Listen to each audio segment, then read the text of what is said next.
Welcome sa Tagalog Horoscope, ang iyong gabay sa pang-araw-araw na buhay. Dito, hatid namin ang iyong horoscope araw-araw. Alamin kung ano ang naghihintay para sa iyo sa pag-ibig, trabaho, kalusugan, at swerte.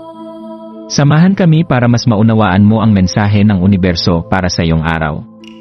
Huwag kalimutang mag-subscribe, i-like ang aming mga video, at i-share sa iyong mga kaibigan. Simulan natin ang araw ng may inspirasyon mula sa mga bituin.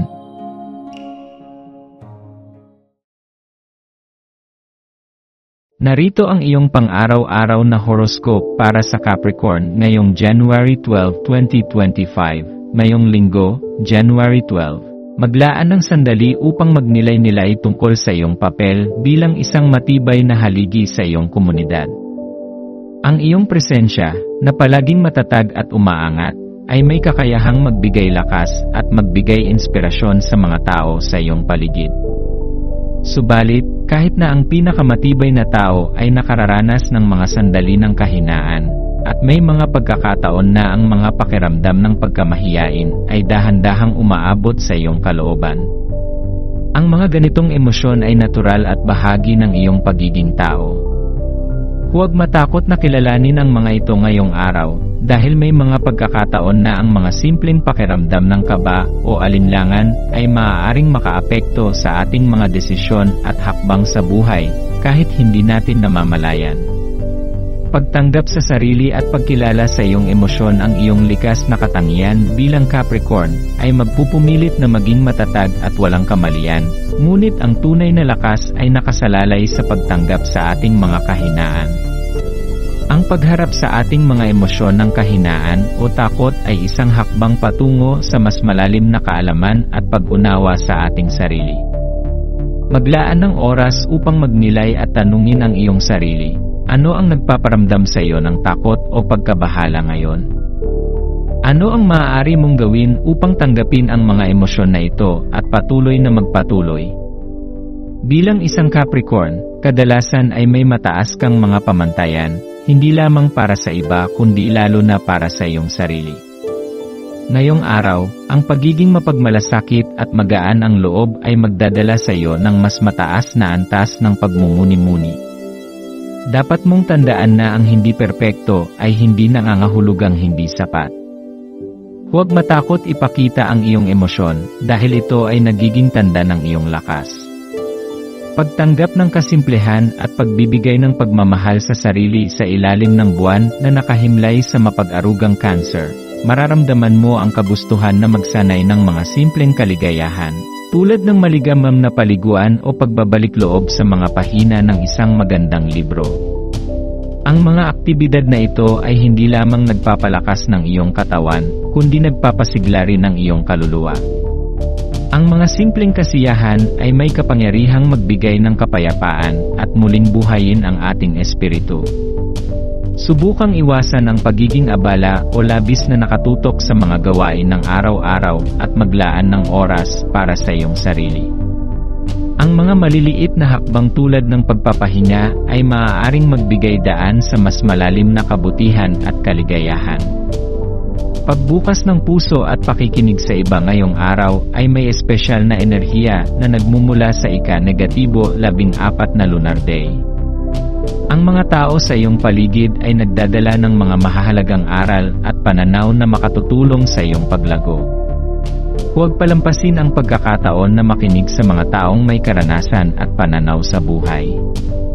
Ang pagiging bukas sa mga saloobin ng iba ay makakatulong hindi lamang sa iyong personal na pag-unlad kundi pati na rin sa pagpapalalim ng iyong koneksyon sa kanila.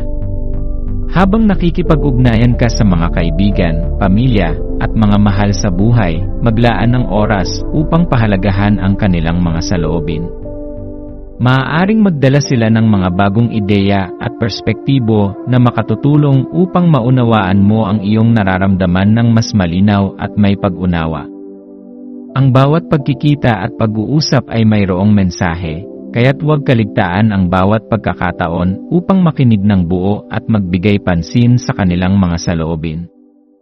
Pagpapalakas ng mga ugnayan at pagpapahayag ng iyong damdamin sa patuloy na pagdaloy ng araw, magtangkang magbukas ng iyong puso at ibahagi ang iyong mga damdamin sa mga mahal sa buhay. Ang pagbabahagi ng iyong saloobin ay hindi lamang nakakatulong sa pagpapalakas ng ugnayan, kundi nagsisilbing hakbang patungo sa higit na personal na kalayaan. Huwag matakot na ipahayag ang iyong nararamdaman, sapagkat sa bawat salita at pagkilos, lumalawak ang iyong koneksyon sa mga tao at lumalalim ang iyong relasyon sa kanila.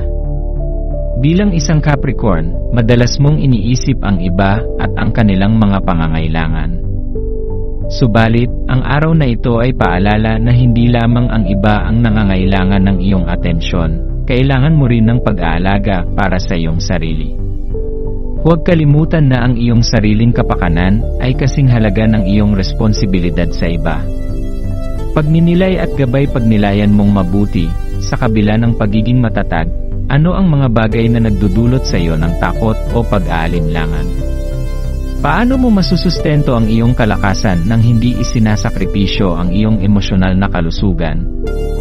Ang pagtanggap sa iyong mga nararamdaman ay isang mahalagang hakbang upang maging mas balanseng tao. Subukan mong maglaan ng oras upang magsanay ng mga aktibidad na nagpapalakas ng iyong espiritu at nakakatulong sa pagpapahayag ng iyong nararamdaman, isang galak sa sarili na magdadala ng kaginhawahan sa iba. Ngayong araw, maging bukas sa mga bagong ideya at magtiwala sa iyong kakayahang magbigay at magtanggap ng pagmamahal at gabay mula sa iyong mga mahal sa buhay. Sa bawat hakbang na gagawin mo, tandaan mo na ang iyong tunay na lakas ay nagmumula hindi lamang sa iyong katatagan, kundi pati na rin sa iyong kakayahang maging bukas at tumanggap ng mga saloobin ng iba.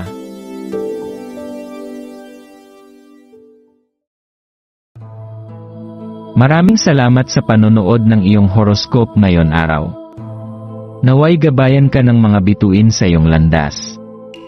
Huwag kalimutang mag-like, share, at subscribe para sa iba pang cosmic na kaalaman. Hanggang sa muli, manatiling konektado sa universo